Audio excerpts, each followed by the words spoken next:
So I think it's working.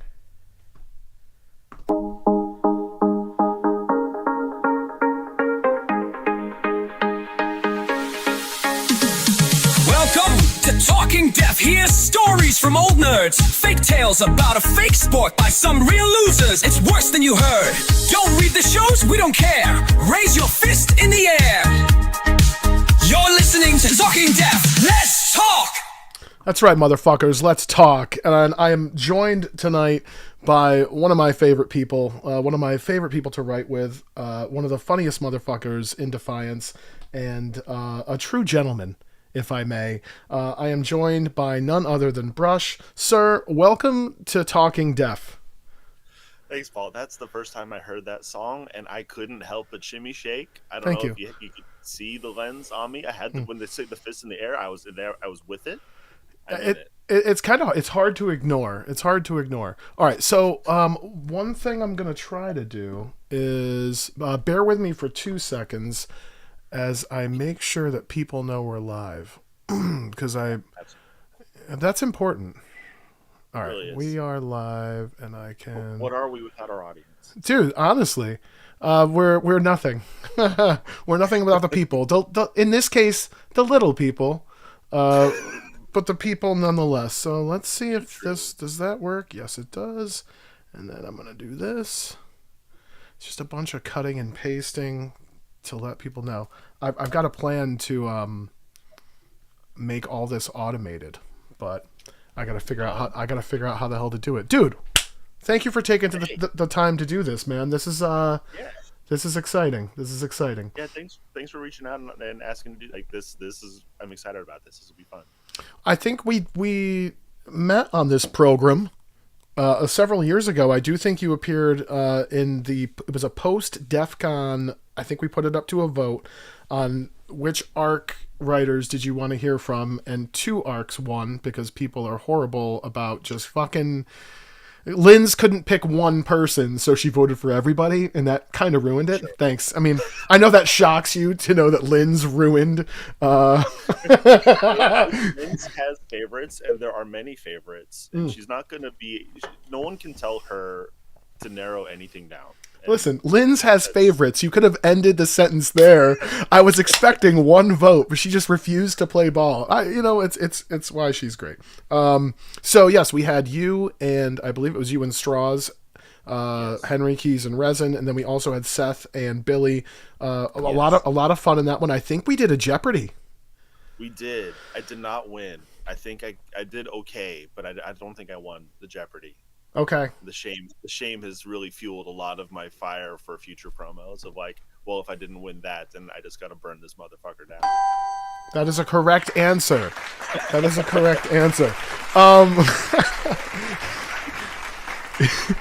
It's gonna please you to know that I didn't have time to do anything that fucking elaborate for this. Okay. All right. That's good. Like trivia for me right now would be a real challenge. And by all means, feel free to like ask questions that I am sure that I will not get right, because there was a while where like this baby was sleep deprivation and just general, like I can't remember anything anymore. I call it Swiss cheese brain. Like wow. Just these, like it's just a constant. Like you could ask me like what I had for dinner like 3 nights ago. Like back, it's gotten better now. But for a little while, I was like, you could tell me fucking anything and I'll believe you. Right. Know?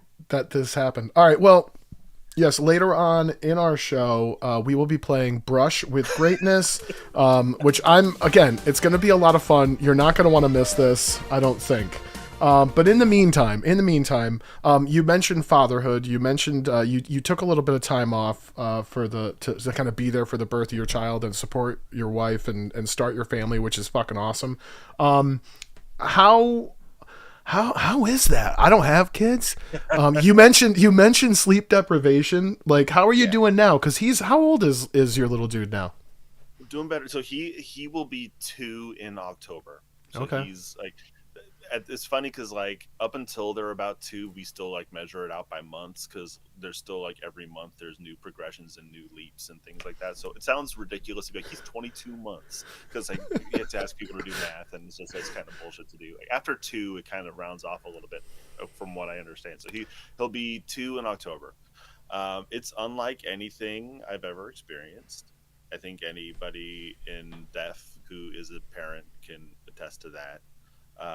Highs of highs, most scary shit of all time. Sure. Some beautiful moments, and then also like getting vomited on, or like he's pooping in the tub or whatever. Like, and like, why are you crying? I've given you everything. Why are you still crying? Like, Right. so like, there was a lot of like, you can read as many books as you want, you can talk to as many people as you want, but like every kid is unique and different, and every parenting situation is different, so like you can't ever be fully prepared. But then like after a while you get the hang of it, you figure out what your kid is like, you figure out how to balance everything, and it just becomes fun for after a while. And Well, we're in a really fun. I imagine your kid's trying to figure out who the hell you are too. Like, who's this asshole? You know, like, yeah. Like he literally is like, this crayon is, he says pink, and it's like, oh yeah, you didn't know what pink was as a concept, you know, and like just like you see the little light switch on. So you're telling me that pink is very important to him? All right. Well, we're gonna get there. We're gonna get there. All right. See, perfect. All right. We're gonna get there. It's very exciting. So how obviously you took some time away from Defiance.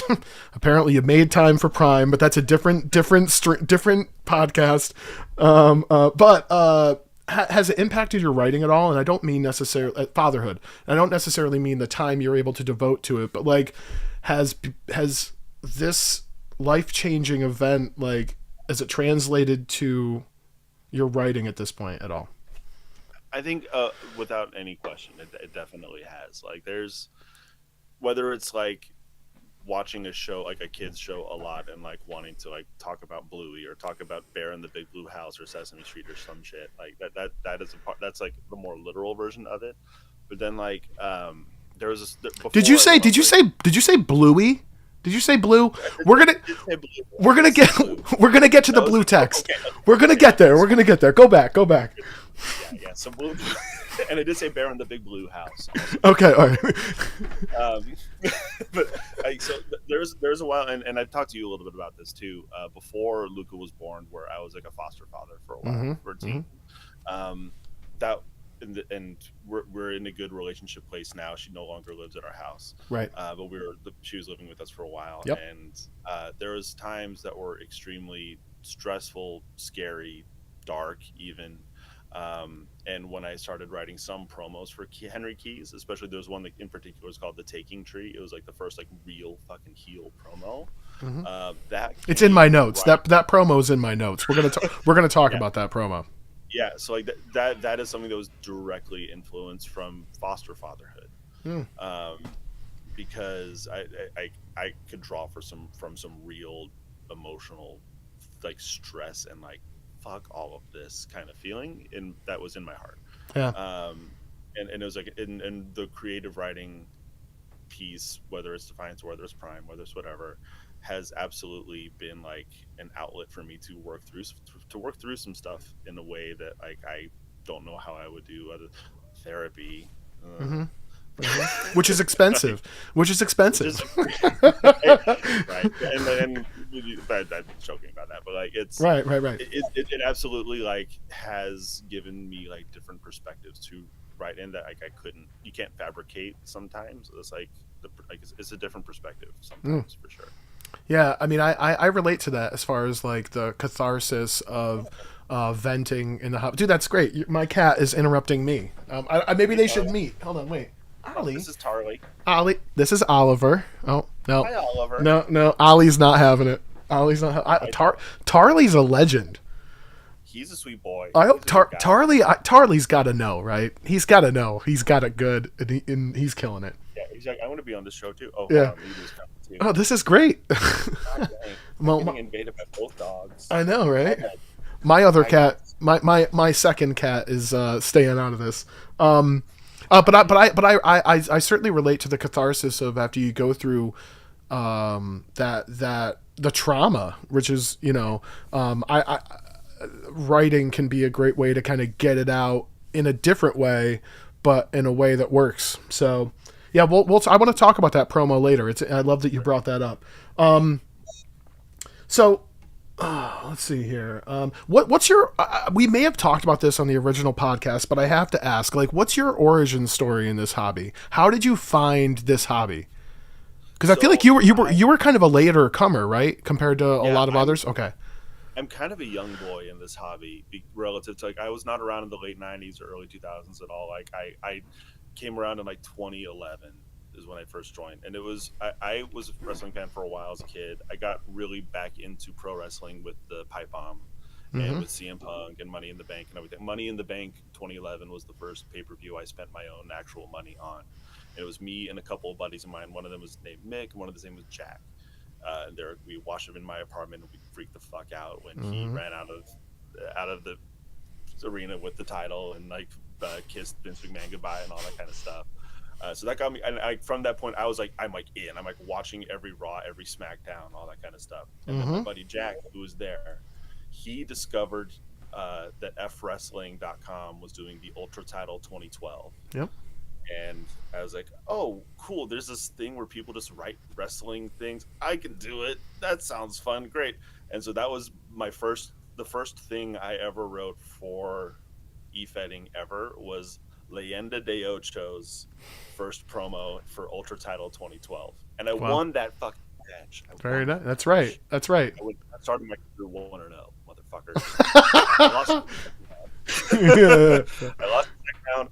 I very quickly knew that I didn't know what I was doing, and there were so many people who were great at it. But then I was hooked pretty quickly. I joined IWF there, like right away with him. And that's where I met Strasma. That's where I met Brian. Sorry, that's where I met Wade. Wade. We don't call him Brian. That's right. That's right. Call him Brian. Is it allowed to call him Brian? Who knows? You know what? I was going to ask you, dude, like how much of it was like the act of the writing and the storytelling, and how much of it was the community? I think it definitely was both. Like, I think without the community, it wouldn't have had the same appeal to it to me. But like all the out of character channels and stuff, and the message boards at the time, and all sorts of different like channels and feedbacks and that kind of thing. So yeah, IWF was the first fed on F Wrestling that I joined, and I was there for a good while.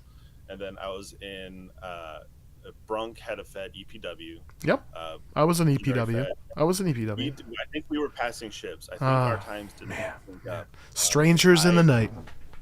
Strangers in the night. I wrote a character there that I have no longer write anymore. It was Malcolm Joseph Jones. Okay. That was my second character. He was a TV champion for a little bit. Nobody likes a braggart. So if you could just, we'll edit that out. Hey, listen, nobody has to like me because I like myself. Hey, that's right, baby. I had some matches with Resin there in EPW, so that's kind of an introduction to that character in a lot of ways, like Resin versus MJ2. And then I was in NFW for a little bit with Ocho. Okay. I was in Voss's Intergalactic Championship wrestling with Ocho for a while. Voss, right. Voss had some fucking heater feds. I just remember the name. It was never anybody I don't think I ever interacted with, but yeah, I remember that name, all caps. Yeah. We haven't been in touch for a few years, but for a while there, like he and I were chatting all the time. So yeah, I was in IGC for a little bit, and then eventually he's like, "Oh, Defiance, that seems interesting." That's when Henry Keys first was created for Defiance. Okay. It was like he did not exist before I applied to Defiance. All right, so that's an interesting piece. So my question there would be, like, what are your earliest memories of Defiance? Whether it's the community, like, what was your first impressions, and also like, what were Henry's first steps here? Yeah, so I kind of felt when I was looking at like different feds that were going around, it's like Defiance had at the time, I think there's like a lot of roleplay elements still, but it was like sort of a hybrid kind of a thing where it was like some angled, some RP kind of stuff. Yep. Some people would work together. Yes. And yeah. I was getting like when I was like in that moment, like it was 2011 to 2013. I was like, consume every wrestling content you possibly can in the world. And I like stumbled on Chikara, Mm-hmm. and Chikara was something I got really interested in because I just liked how silly it was and Mm-hmm. how like you could take because it's sort of at the same time where I was like looking back at like old '90s stuff, where it was like the Mountie and like the Berserker and like all these like ridiculous gimmicks that were just fun Mm-hmm. because it was tongue in cheek and it was people like having fun with wrestling in a way that like Stone Cold Steve Austin wasn't having fun. He was here to kick your fucking ass, you know, that kind of thing. And Right. I It love was both. Chikara had like that. It's like you're suspending when you walked in the door. You are suspending your disbelief, Yeah, and this either you were either you're gonna buy it or you're gonna hate it. And I know a handful of people. I have a buddy of mine who's like an independent wrestler, and he despises it. He's like, oh, it's horrible. And it's like I'm like, bro, it's fun. Like there I go. There are some fans who just want to go and laugh at a performance or and then find themselves strangely invested in this ridiculous thing that's playing out. It's theater. That's all wrestling is. Yeah. that's exactly it. It's the idea of like you just have to agree to whatever the rules of that universe are, and if you buy into it, you can buy into whatever they're telling you. Mm-hmm. And it's like if you've ever played D&D or anything like that, like a lot of D&D campaigns start with my character is Farty McForeskin, and I'm here as a dwarf fighter who fucks a lot. And then after a while, like 20 sessions in, suddenly like you're having this heartbreaking, gut wrenching moment with the guy, and you don't know And why he's the he's most crying. and now like he's the most serious character. Right, Yes, right, he right, has a backstory. He right, has like trauma from his past. He right. has like these like Baggage. and so like I'm very like know of like you can start things as goofy as you want, and then with time like attachment forms, and then when attachment can form, that's when you can play with it, and Mm. that's when you can like do stuff with it that you can't always do when you're like just starting from the I'm Gunnar Van Patten and I'm the most hardcore badass that ever lived all the time. We start out there, where can you go? Yep. You know? Yep. Whereas if you start with like I Henry Keys kind of started to in my mind as like a character that would exist in the Chikara world. Mm-hmm. Like the bright red hair and mustache and pants and the gears tattooed up his arm, and he's the airship pirate, and he doesn't quite have a grasp on reality, and he's drinking absinthe all the time, and he's goofy, but he's big and strong and can smack the hell out of you, so people like watching him throw people around. But he's this vacuum, like he's a Roomba vacuum cleaner guy, so he just always diverts his way to whatever the problem is, he's gonna go get it. And like that's silly. That's objectively just like he started as a goofy character, Mm-hmm. and then But before but here's the thing though. Did Defiance have many goofy characters then? Because Defiance, like what I read of Defiance, especially the early stuff, it seems like a very serious, gritty. it kind of was like there was like if and I'm not going to remember everything perfectly Yep. well, so I apologize for Swiss people who cheese. Swiss cheese, folks. the Swiss Swiss is great. fucking cheese. Give the guy a I break, remember, please. yeah, I remember like Eugene Dewey was the champ, and like in a way Mm-hmm. that's a goofy character because he was like the super nerd, like pudgy with glasses and the hair and everything like that. But there's like he was having blood feuds with Bronson Box, who was a deadly serious character. Lindsay Troy Mm-hmm. was there, a deadly serious character. Eric Mm-hmm. Dane, deadly serious character. Right. Like there were a lot of characters there that were it felt like a gritty fed. Mm-hmm. Um, in a way, I almost can't believe that they accepted Henry Keys as an application in hindsight. Now that I think about it, But it's 'cause sometimes it's relationships too, and people, you probably had a reputation at that point where you're not a pain in the ass. You know what I mean? Like you're gonna be active, yeah, and you're good. So let's go. You know what I mean? So yeah. it could have been that. Yeah, I'd have to flash back and see about it, but yeah, I had been in the hobby for a couple of years at that point, and like I was still pretty fucking like it's hard to replace experience and time in writing, and and like writing this way because there's not there's not a one to one of this style of writing that exists that Right. I've ever found. Right. So like you can't get good at e-fetting unless you e-fed a lot in a Sure. lot of ways. So it was 2013 or so when I joined Def, and like I was still pretty new, um, and I was only really in Def the first run for a couple of years before I had some falling outs with not just Def, but like in a couple other places that I was just like I'm just like burnt out from this. I'm putting too much energy in this, and Mm-hmm. it's burning my. And it was just like not.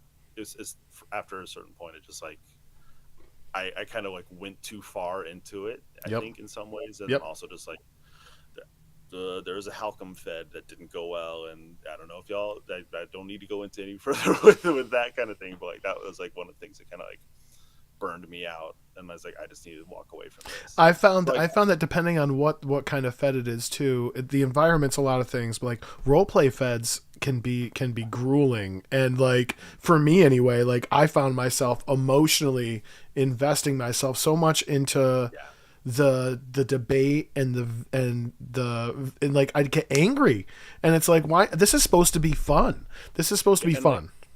a trap that I was falling into a ton back then was that like I would associate Henry Keys's wins and losses or Ocho's wins and losses with Brush's wins and losses. Like it was me failing as Ben Rush and not this character having a win and a loss. I couldn't separate the two, and like Mm-hmm. I got so like this is coming from me and this is coming from, and it took me honestly like that the break that I took from about 2015 until I came back to Def kind of maybe 2016. Mm. Don't ask me about time. Right.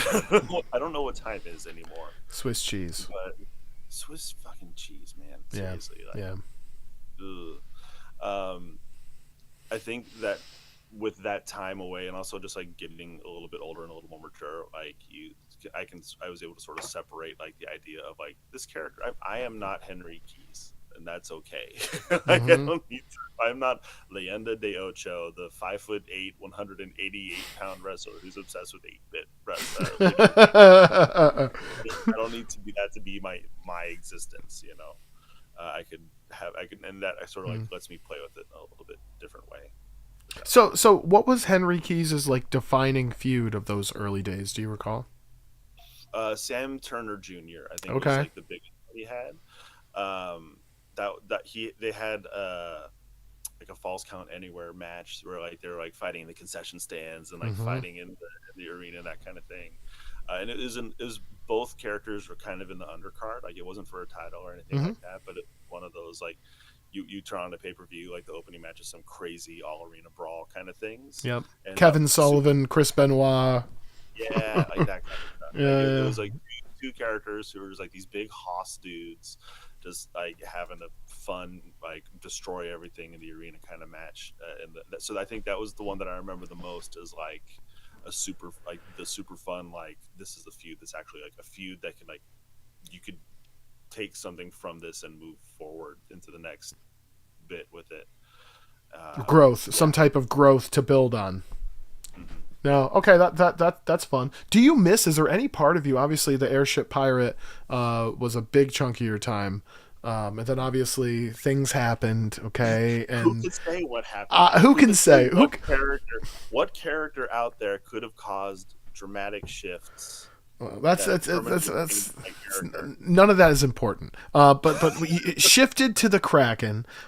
Is there any part of you? And obviously, you're enjoying that, right? Because you're kind of able to. I imagine you're just kind of able to just be like outrageous, but also a little bit of an asshole and vent about just everything. The world, you can find some kind of outlet. We'll get to that. But like, is there any part of you, just take us a step back, is there any part of you that misses, especially in these dark fucking times, writing a little bit more of a whimsical, earnest, eager, like, you know, do you miss the airship pirate?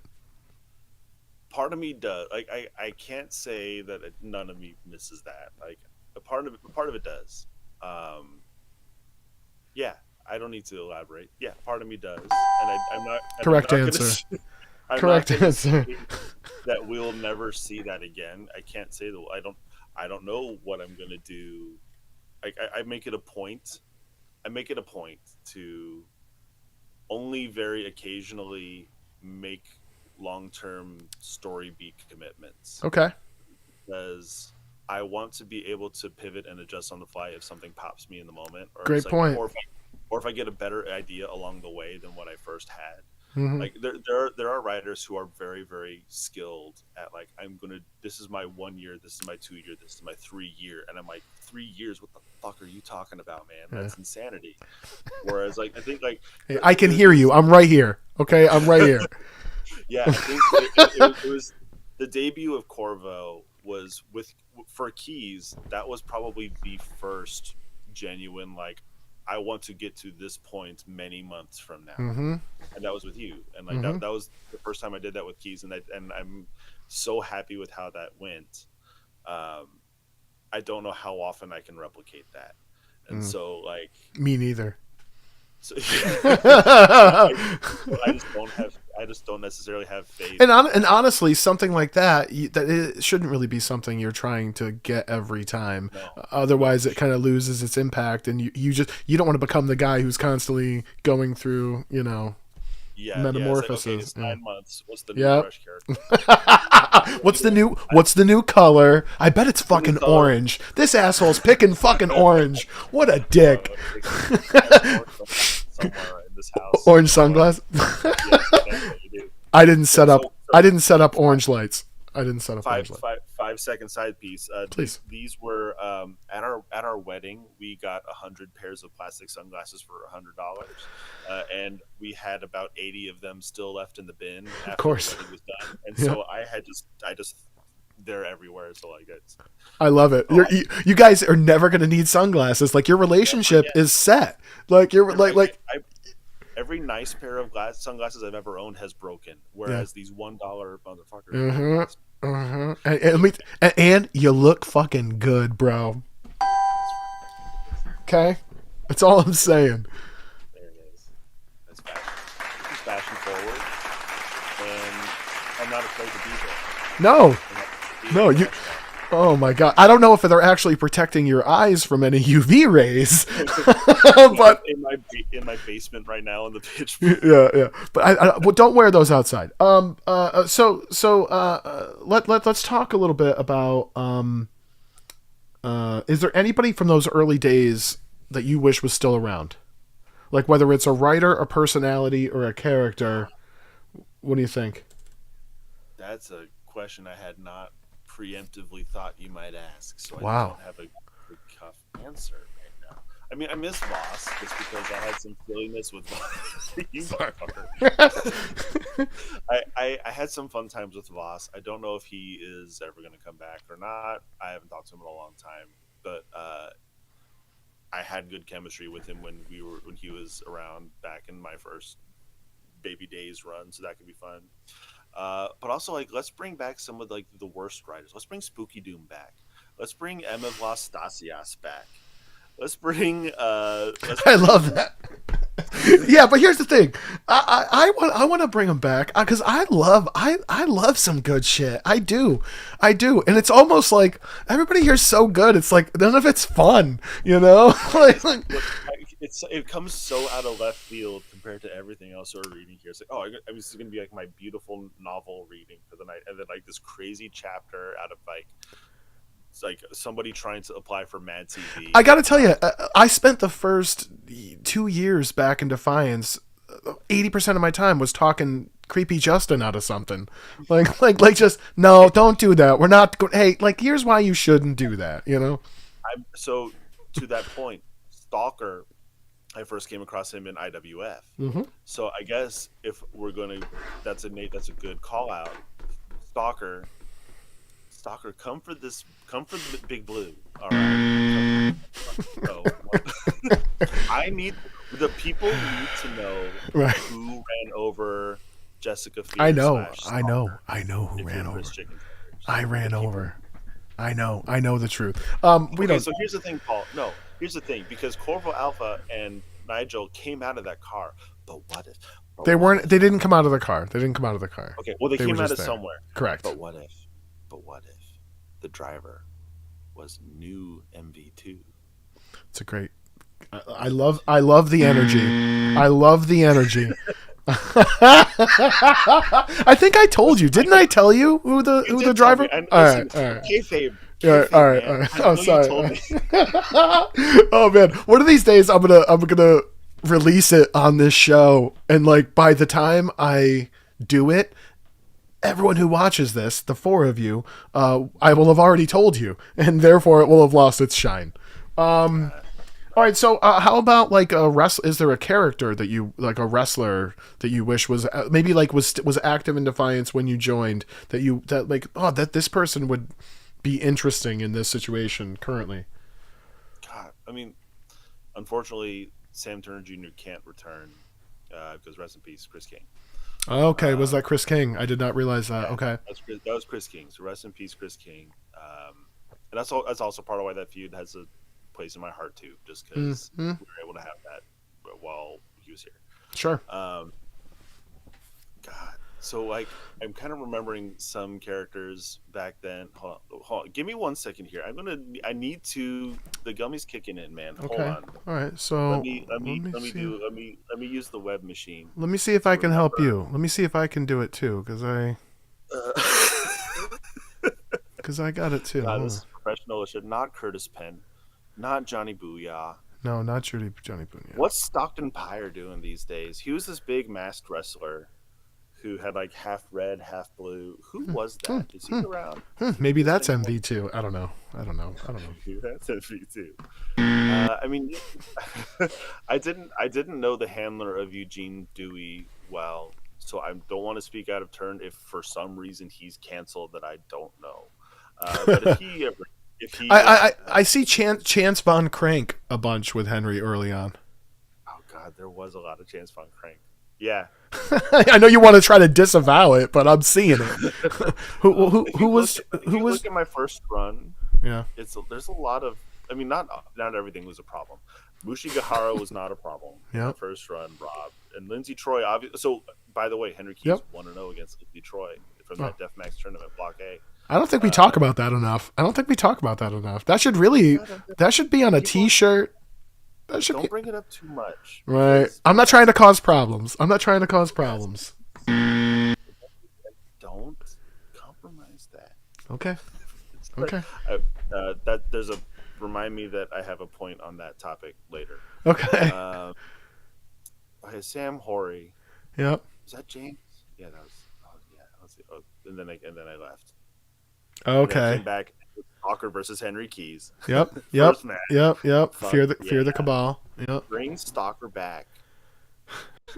I didn't tell you how that ended, man. It got weird. We'll talk about it. With Creepy Justin? Yeah, he like lived up to the name, man. It got ugly. It got strange. But I could wrangle him. I think I could loop him in. I don't think that's. I don't. But like it was like. I don't want to get into it on the show. I do not want. Is the table turning? Has the interviewer become the interviewee? Well, wouldn't that be? No. Because honestly, the less I go there, the better for literally everybody involved. It's suffice to say, it got weird, and I was trying to bring him back. All right, here we go. I was trying to help facilitate this motherfucker coming back, and he started to get really weird, and that's really where I have to kind of end it. He was like messaging me inappropriately, and I'm like, hey, bro, like. That's how I don't communicate like that, and he like wouldn't stop, and eventually I called him out on it, and he's like, "What?" I didn't want to get in. It was not good. It was not good. Yeah. I'm trying to remember. You might have even. I can't remember if you told me about that or not. Swiss cheese brain. Yeah, respect. I wish I had. So let's talk about. Listen, hold on. Let's talk about the classic Brusch conversation. We're going to start on track A, and by the end, we're not on any tracks anymore. No. Now I want a retraction. Okay. Let's talk about. So you mentioned I don't even have any notes. What's really funny is I have a bunch of notes of like questions to ask and stuff. And what's funny is I don't even have the Corvo Keys thing in there. I've talked about it on the show a bunch, but I feel like. But you reached. I recall you reaching out to me on one summer day. I was floating in my pool, and you were like, I want your character to kill my character. Are you interested in that? And I was like, fuck yeah. And Yeah, I and remember you kept suggesting spots that weren't hardcore enough. correct. And then we kind of landed, no pun intended, on the balcony bulldog, which was oh, dude. What's funny is in preparation of this, I read through that again, and it was classic. And obviously the like what came out of it was really cool. And what I thought was kind of neat is, in you and I talking, you told me he was going to be changed, but what I loved about the whole thing is you didn't really tell me everything, right? And like I wasn't looking for you to tell me everything either, because you're like, I have a plan and I think it's going to be good, and I'm like, I believe you. Don't tell me anything else. So when that harder edge came, I had a feeling he'd be harder edged, but I had no clue. How much of you? So again, to kind of before we get back to that giving tree, taking tree promo, how much of you is in this current iteration of the Kraken? In the current iteration, yes, he's any pettiness that I have, like it is like hyper concentrated. And Henry Keys now is like the most petty, the most holding on to grudges irrationally, um, like always like at.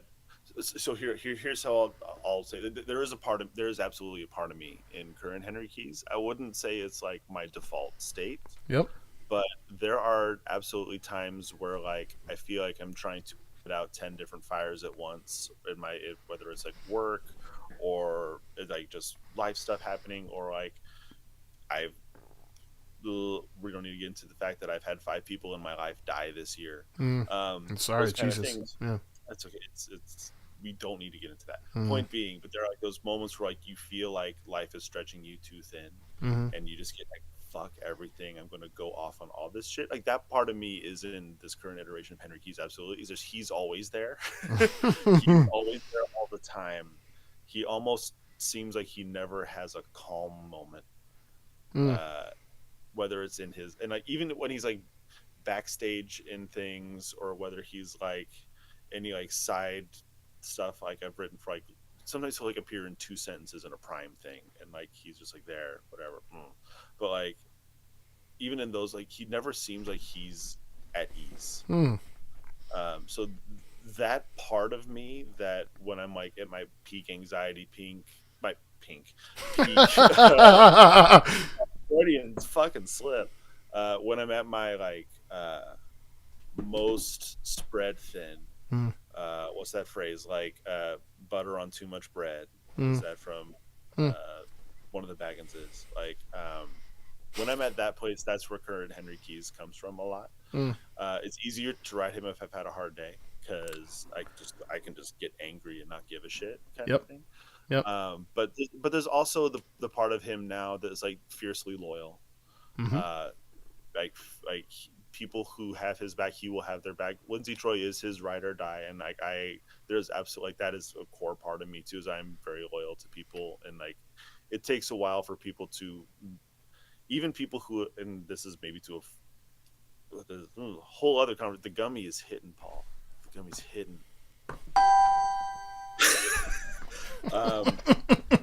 There have been people in my life that like I have felt like I needed to stay tight long after I probably should have severed the tie. Sure.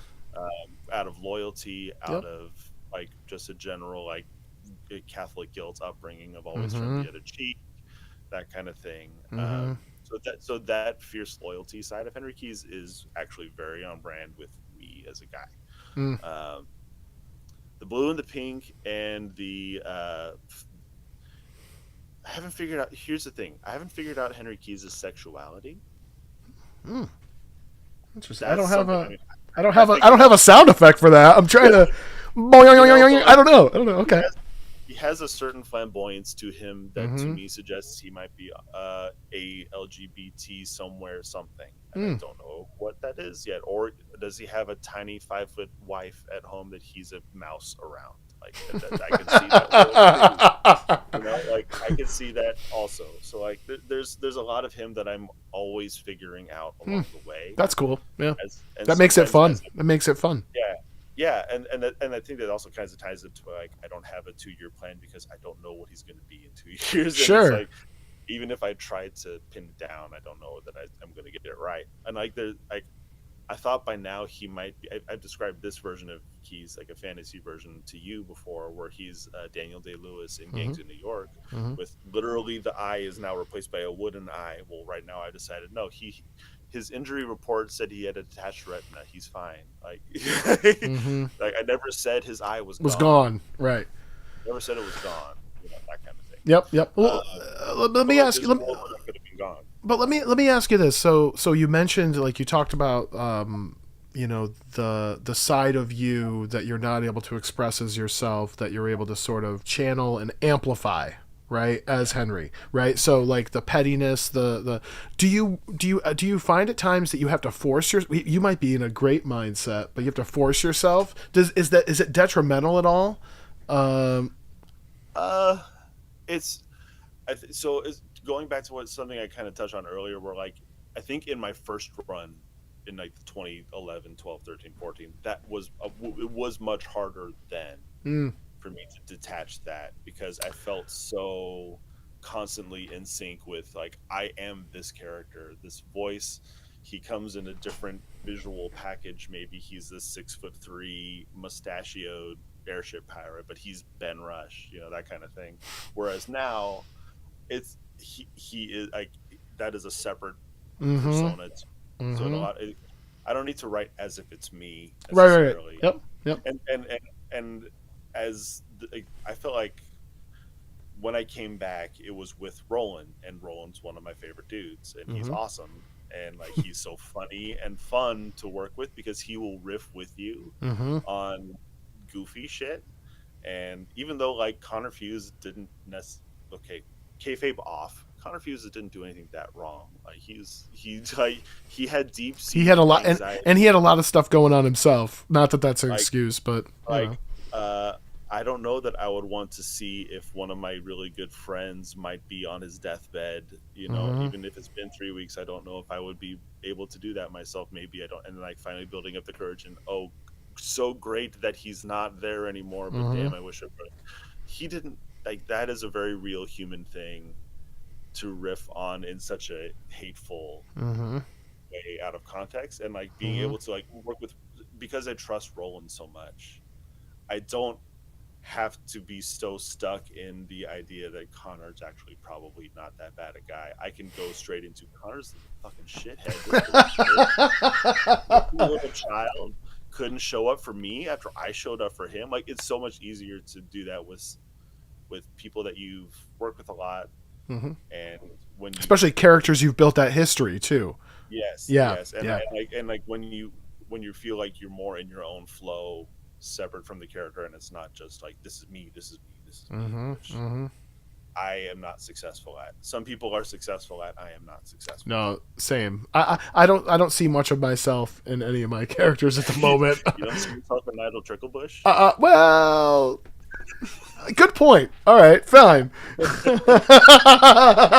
You got me. All right, so let's talk about Ve Victus if we can. Let's talk about Ve Victus. All right. So, yep. Thank you. Let's get in the mode. Okay. Yeah.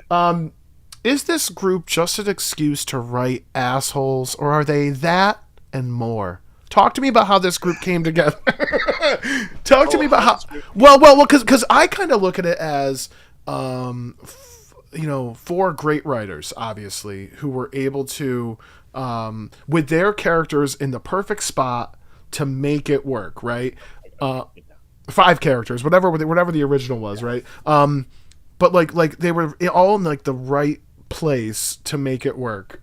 Tell me how that group took shape. Was it destiny? Take me behind the curtain. I'll take you a little behind the curtain. I don't know if I can remember all behind the curtain because Swiss cheese brain, but I'll do my best. It was so Linz is the one who brought me back to e-fetting. in 2020 during COVID. It was like later, COVID had already been going on for a couple months. I was honestly like reminiscing a little bit about e-fetting just Mm-hmm. independently, and then Lynn's fucking messaged me on Facebook. It's like, hey, so I know you haven't been around for a while, but Defiance is good now. Do you want to go? Like, Mm-hmm. that kind of thing. Mm-hmm. And like I COVID when I was one of everyone who like went a little bit crazy and like Yep. was looking for to do outlets to do, and like this like it seemed like a really fun way to re-engage with something that actually was like such a meaningful part of my life for a while. Sure. So Lynn's was my bridge back, and not very long after I came back to Defiance, it might have even been like before I actually started writing segments or like appeared in like Fought Stalker or anything. It might have been even. I'd have to look at like scroll back through years and years of messages in the side chat. But there was a group chat that was set up, and it was me. It started as me, Linz, and Seth, because it was going to be in the beginning potentially Keys, Troy, and Oscar Burns.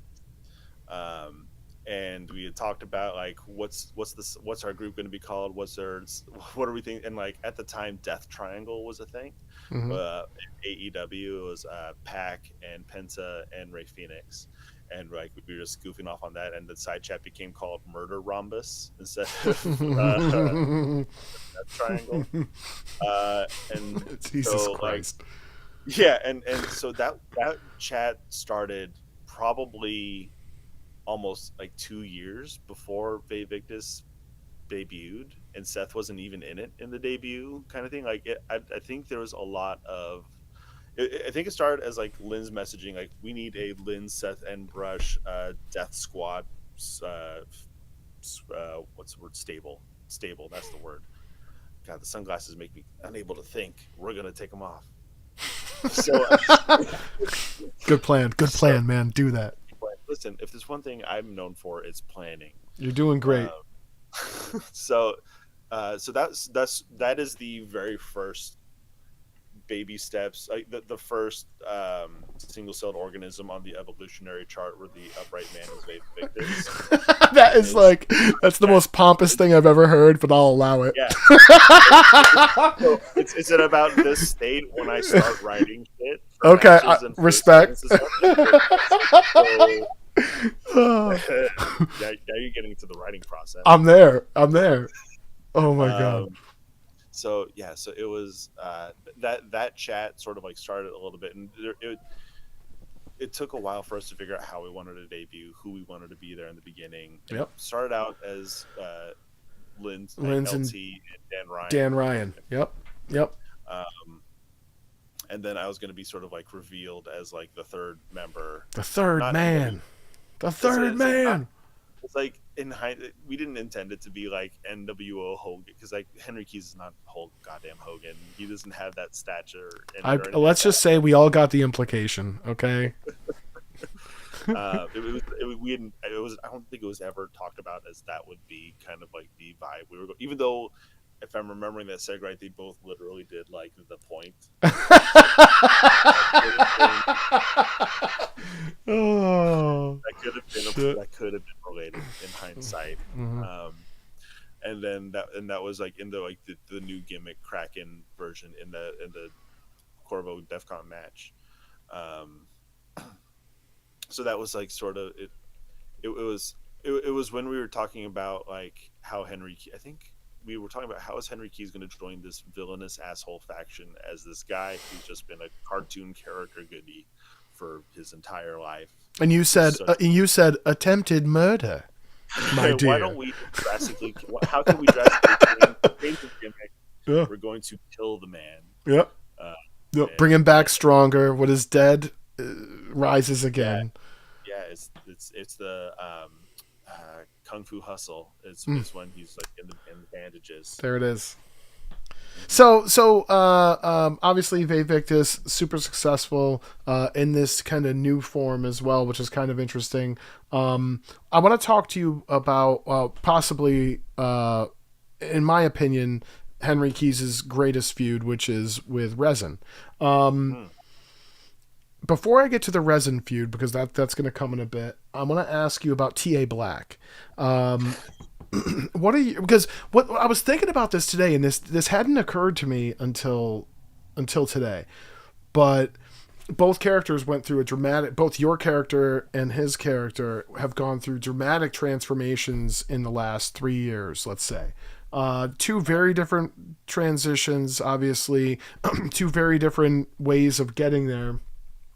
But your thoughts on T.A. Black? How fucking good is Straws? I hate to make my show because usually about I believe it's been calculated at about 14% of this program is me just gushing about Ryan Strasma, and I'm trying to reduce that. I have a commitment in 2025 to reduce that. That's my pledge. That's the Paul Brisbane difference. Why? Because enough already. But yes, I'll allow you a few minutes. I will be happy to pick up your slack. Please, yes, thank you. Jesus. That you're making to lower it because Ryan Strasma absolutely deserves all the flowers you can fucking throw. I know.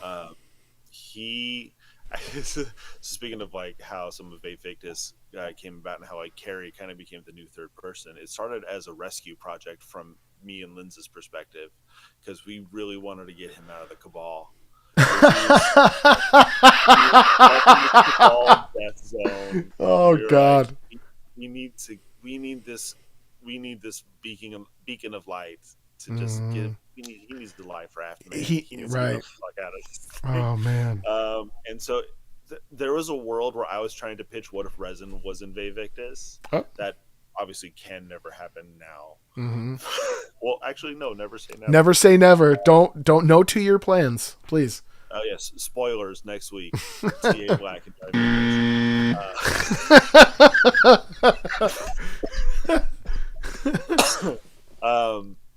it was because it was like I knew Strasma from my first one. I met him in IWF. Yep. I knew him in EPW. He's writing Kerry Kuriyama in IWF, and he's writing Resin in EPW. So like, it's like kind of like familiarity with both of those characters, and then coming back, see, oh shit, both of those guys are here. Oh yeah, oh god, that is the same dude. And then like, at the time, Linz had a feud with Cabal or in some way. Like I think she might have reached out to me, be like, can you just help me? I want to have fun. I'm trying to have fun over here. Right. And I'm stuck in this fucking serum zone. Can you get me out of here? Oh shit! And you'd have to ask her. Oh God! So like, but because he was in that sphere, like there was the opportunity to work with Strasman pretty quickly, and then like coming out of like this weird like this match where I think he's took a pinfall during the team match, and he like was like coming back and still like he's been gone for a long time, getting his feet under him a little bit, and then like Resin was the first. It's like, hey Strasman, do you want, like, since we had this match, do you want to build, like, take a thing from that and like build something? We didn't know what it was going to be in the beginning, and then it turned out to be like my greatest feud in question. Yeah, I would argue, and like and every time we revisit it, it feels fresh and it feels exciting, and it's so fun to see when he gets a worm, because like he is a really unique way of like turning that into something that like I can't picture without seeing him right in front of me. Like, he is uniquely creative, and in this hobby, like that's everything. Yeah. So yeah, he's awesome, and I always love working with him, and I love being able to do it in Invictus as an ally. I hope one day again to do it as on opposite sides as well, because the back and forth is so fun in those stocks. Yeah, I was earlier today. I was trying to think of like what would a Kraken T.A. Black feud look like. It sounds like a lot of fun.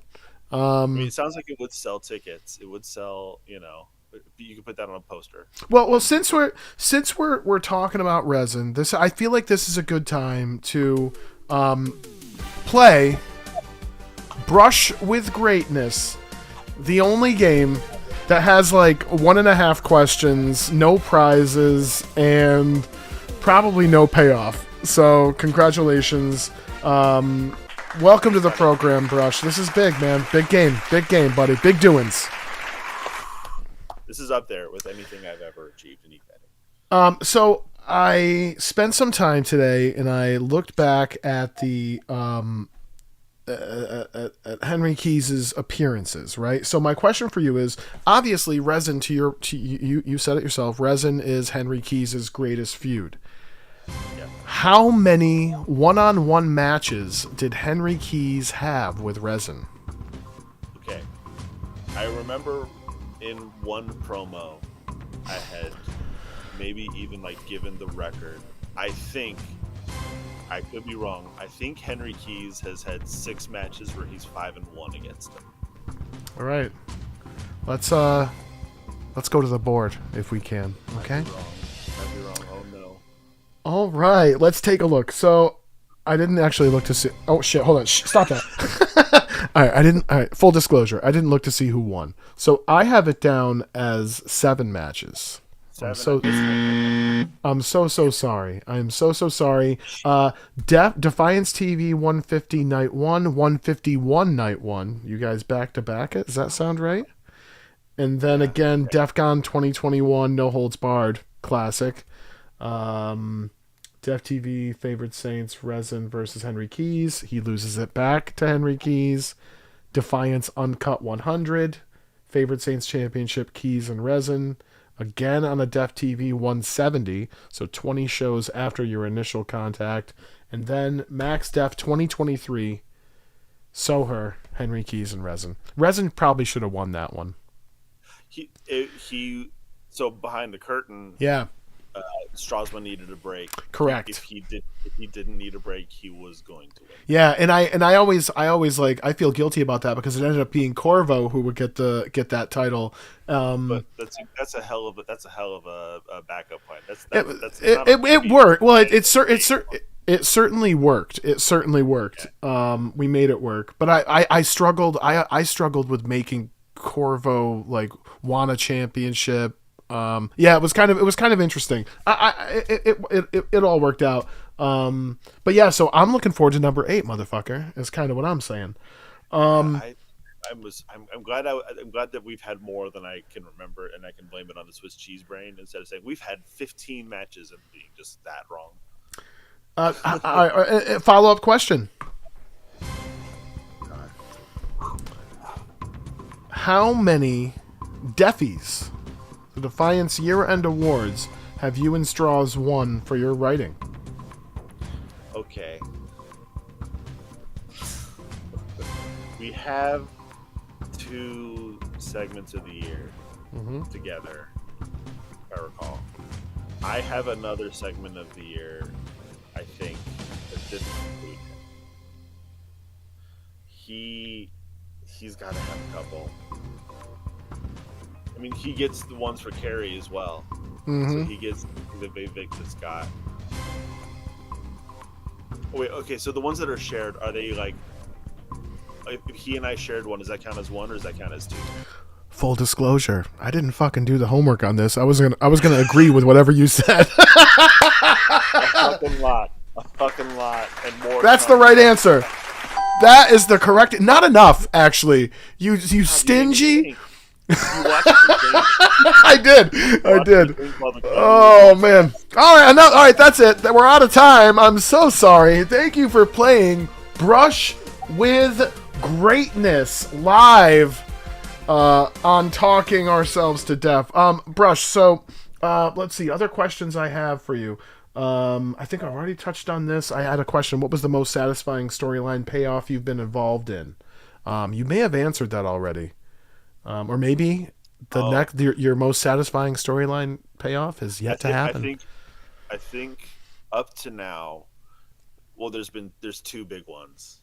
There is the Corvo Bulldog into comeback, yeah. Mm-hmm.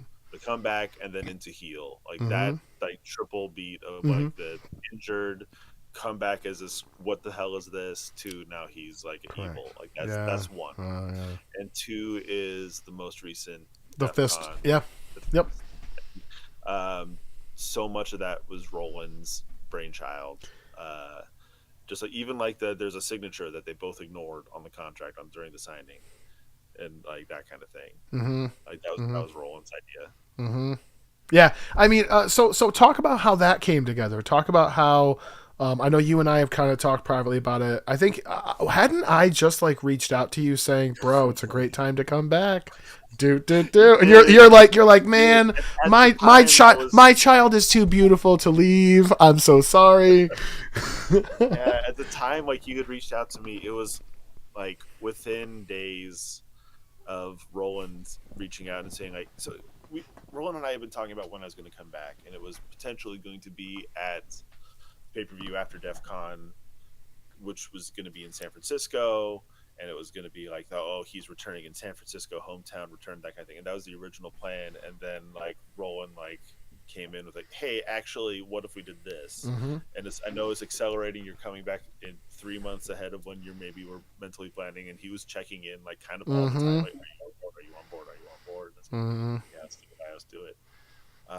It was kind of your version of you reaching out to me. Hey, can you murder my character?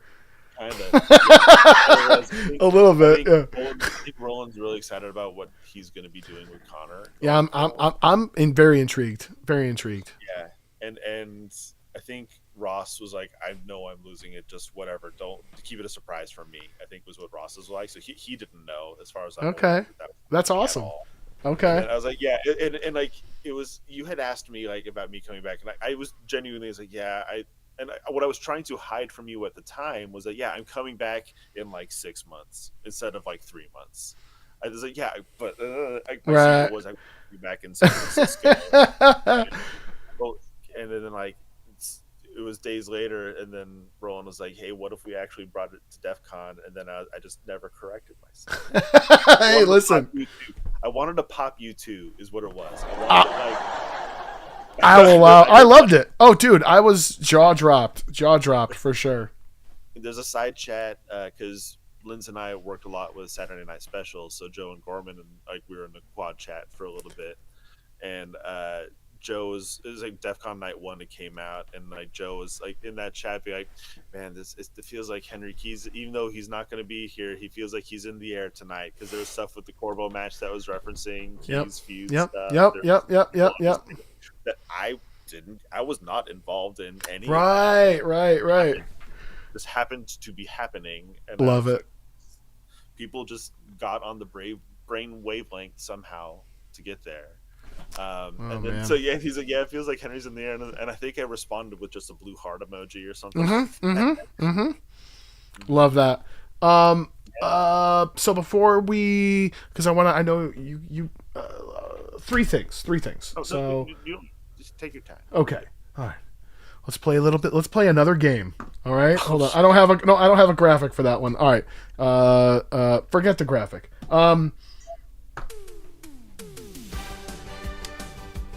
We're gonna play, instead of F, Marry, Kill, we're gonna play main event, mid card, or release. Okay, so one of these people off the island, gone, never to be heard from again, and you're yeah, that's right, and you're fine with it. Another one of them is relegated to the mid card in life and in society, and the other main event forever. Okay, top of the card.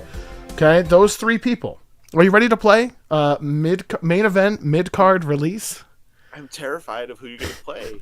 That's right. Trust your instincts.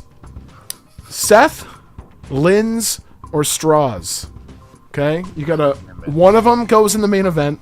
One of them is relegated to the mid card, and the other, bye-bye. We don't need them. Don't want them, is what you're saying.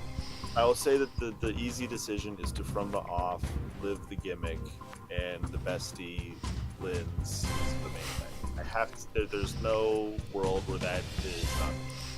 That would have been shocking if you hadn't gone that well. There's no world where that's shocking, not scandalous. You come to the wrong show if you're looking. Tune in next week if you're looking for that. Okay. God. So Straws or Seth? Yeah. To be mid card in line or released? Is that? Do they die if they're released? I don't know.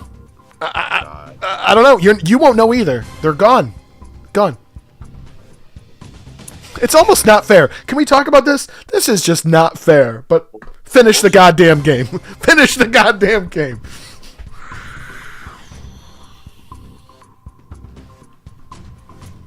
Seth, I love you. You're off the island. You're a good man. Yeah. Family man. He's got a family. He's got a family. You've got children to provide for. Yep, he does. Provide for. Yep. You know, it's nothing against you. I just Strasmus to me, like he's also like one of my most constant collaborators constantly. I think you've said enough. Collaborate all the time too. Sure. Mom. Oh my god! Oh my god! In the Discord, Joe. Wow, not the call I would have made.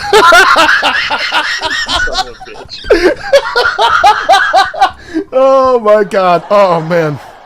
Oh, that was fun.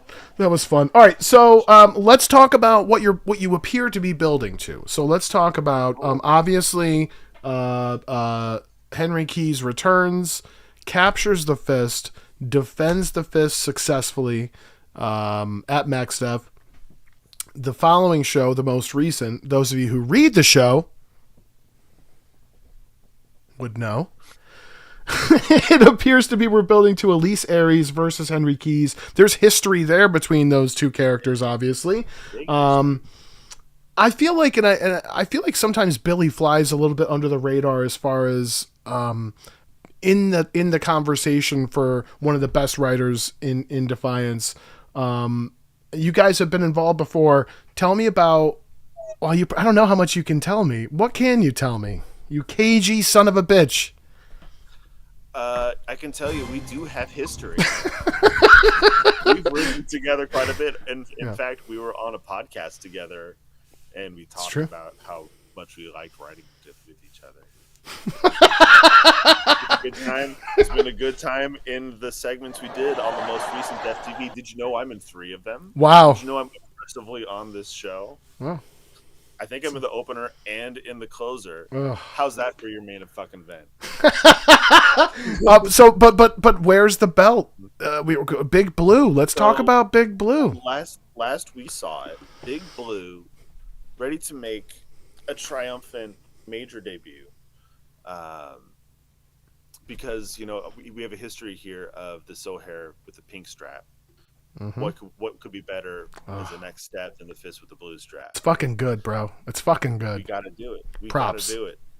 We got to. I'm a big believer in color branding. I buy it. As we saw it, Elise Aries had fucking stolen the thing like a thief. Scandalous. Like a literal. We have the evidence. Scandalous. On right. Criminal. Right. Not even like alleged arsonist Lucky Sevens. We have it on tape. We can see it. It would be as if the Lucky Sevens we had footage of them with the lighter in hand, putting it on the gasoline, Whereas we have Elise, and also the champagne. Blue. We caught her blue-handed. Who knows what felonious assault they committed on driver plague doctor, for that matter. Criminal. Truly criminal. So she has absconded with it. There are some rumors that the fist might appear physically on the next episode of Prime's Revival. Wow. That would be scandalous. There's also potential talks that Elise Aries has some plans on the next show involving Big Blue. I couldn't speak to them because I'm not Billy. Right. That would be wrong. And also, we haven't started the doc. Oh. Yeah. All of us should probably, by the way, everybody involved with this program right now should probably be writing some Def TV shit. All of us, okay? All of us right now should not be here. We should be writing Def. Hey, by the way, anybody who's watching, my shit's gonna be late. Staff, if my shit's gonna be late, and it's Brusch's fault. It's fine. Yeah, it blame me, and listen, I'm going to carry this baby brother energy as far as this train will take me. Listen, I see those tracks for days. Okay, I see them. everyone talks about the blue text. Nobody talks about the pink text. Hmm. Nobody talks about Helen talking. Wow. Nobody does. No, that's true. Why is that? Because she's a woman? Because Helen is a woman. What kind of society do we live in? This is 2025. Hello? You know, we understand the state of the world is dodgy, but we stand for something here in Defiance. I wish I had patriotic music like queued up, like or like pomp and circumstance, something to just let you go. Now I feel like I let you down. Yeah. To answer your actual question, yeah, there's going to be more fun with Henry Keith's Elise Harris. Okay, all right, fair enough. I think this is going to be. I think one thing that I'm going to be making a point to do with all of my arcs in general, and I think everybody who I've worked with so far, and hopefully into future arcs, where a character is at the start of the arc and where a character is at the end of the arc are two different places for both people involved. Yep. So I think that's something that's going to be I think we're going to hold true to that, and I'm not going to give spoilers of any way of what that means. All right. I like it. I appreciate that. All right, that's exciting. Yeah, I think it's important for characters to evolve and change when it makes sense, right? Brusch, you've been a phenomenal guest. This has been a lot of fun. Anything you want to say to our 3 viewers, all 3 of them? Anything you want to say, and I'll let you listen to your favorite music as you ponder that. Anything you want to say to Seth? Like, I'm sorry, by the way. I feel like I apologize from the off. I think the first thing I said was, Seth, it's true. Sorry. It's true. I'm sorry. Seth. I'm just kidding. No, but anything. I would have flipped a coin. I don't have a coin around here. I'm on the couch, surrounded by dogs. Yeah. Child in the room above me. It was literally Sophie's choice. I asked you to do a horrible thing, and I feel, you know what? I want to apologize to you, my guest, for putting you in that compromising position. I take full responsibility. I await litigation. And it's a thin edge where, like, if I don't answer that question, how much of a coward am I? And by extension, how much can you believe Henry Keith? Wow, I love it. I have to, you know, sometimes life is about making hard choices, like Sophie's choice. Thank you. This is a 1-to-1. I think this is exactly the same level, you bastard. It is. It's fucking horrible. Like, I gotta be honest, when I wrote it down, I felt fine about it. But like when I looked at you, and I actually like said to you, like, pull the trigger on one of them, I felt horrible. I'm never doing this again. I'm never phrasing it. I've like written with. I understand. It's horrible. We're friends. Like, yeah. So you're. Yeah. I apologize. I literally, like, I wrote it down and I had no problem with it.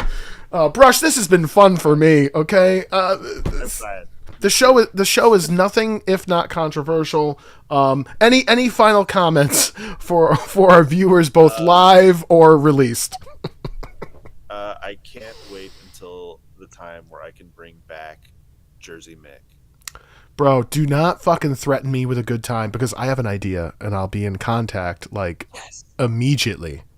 Don't fuck with me. Okay. All right. Never will. Kill me harder. Like, honestly, I put your voice in. I think I sent it to you where I AI'd Jersey Mick. Yeah. And it's fucking creepy, and it's almost like a little too real. And I didn't feel comfortable doing it. I'm like, no, the ghost in the machine is. Yeah, it's like a little bit too clean. Mm-hmm.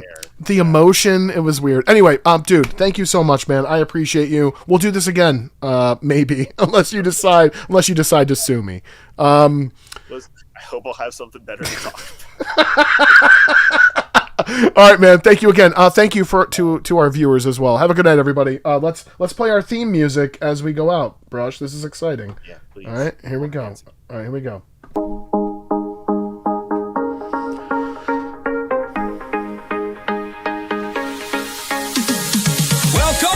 Talking Deaf, here's stories from old nerds. Fake tales about a fake sport by some real losers. It's worse than you heard. Don't read the shows, we don't care. Raise your fist in the air. You're listening to Talking Deaf. Let's talk! Fuck yeah.